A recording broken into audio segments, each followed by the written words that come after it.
একদিন বিশ্বনবী বললেন, বান্দার কোনো হক আল্লাহ কোনোদিন ছেড়ে দেয় না। আল্লাহর হক আল্লাহ মাফ করে, বান্দার হকের মাফ নাই।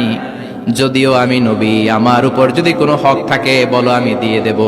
কোন সাহাবী দাঁড়ায় না। এক সাহাবী দাঁড়িয়ে বলল, নবী, যুদ্ধের ময়দানে চাবুক চালানোর সময়, লাঠি চালানোর সময় এক কাফেরকে মারতে যে আপনার লাঠির বাড়ি আমার পিঠের মধ্যে পড়েছে।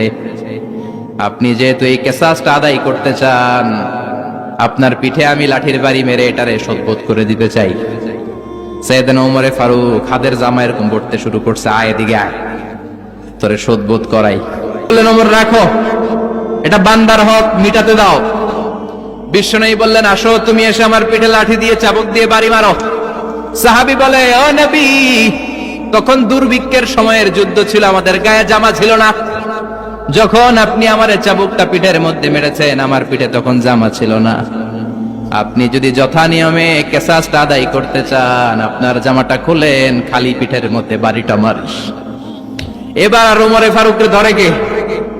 এদিকে আয়, তোরে দেখাইতেছি। বিশ্বনবী বললেন, ওমর থামো, মারতে দাও। বিশ্বনবী উনার যুগলেন, পিঠের মধ্যে বাড়ি দেওয়ার জন্য ওই সাহাবীকে ডাকলেন। ওই সাহাবী বিশ্বনবীকে পিছন দিক থেকে জড়িয়ে ধরে ওই মোহরে নবুয়তের মধ্যে চুমু দিয়ে ফেলেছে।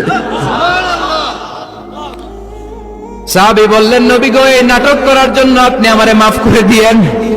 আপনি বিশ্বনবী, উদম গায়ে আপনারে দেখা যায় না, খালি গায়ে আপনারে দেখা যায় না। শুনেছি আপনার পিঠের মধ্যে মোহরে নবুয়ত আছে। অনেক দিনের সাধনা, জল্পনা কল্পনা, আপনার মোহরে নবুয়তে আমার ঠোঁটটা আমি লাগাবো। আপনার মোহরে নবুয়তের মধ্যে আমার ঠোঁটটা লাগিয়ে আমার ঠোঁটটারে আমি জাহান্নাম থেকে পরিত্রাণ করাবো। এজন্য প্ল্যান প্রোগ্রাম করে এতক্ষণ আপনার জামাটা খুলতে বলেছি। আপনার উপরে আমার কোনো হক নাই। আমার আব্বা মা, আমার সম্পদ, আমার জীবন আপনার জন্য কোরবান গো নবী।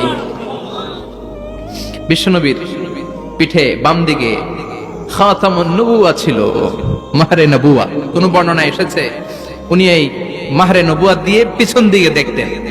বিশ্বনবী যখন নামাজ পড়তেন উনি বলতেন, ইস্তাকিমু ওয়া আতাদিলু ইয়ারহামুকুমুল্লাহ, কাতার সোজা করো, ফাঁকা জায়গা বন্ধ করে দাও,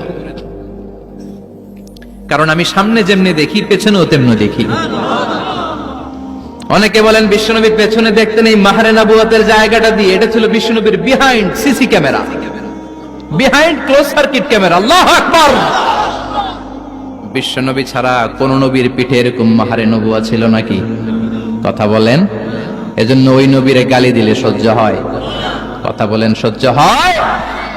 আবিয়াদুল ইবতাইন, বগল ছিল শুভ্র সাদা। আমাদের বগল কি সাদা? দুর্গন্ধ, কুৎসিত, কালো, তাই না?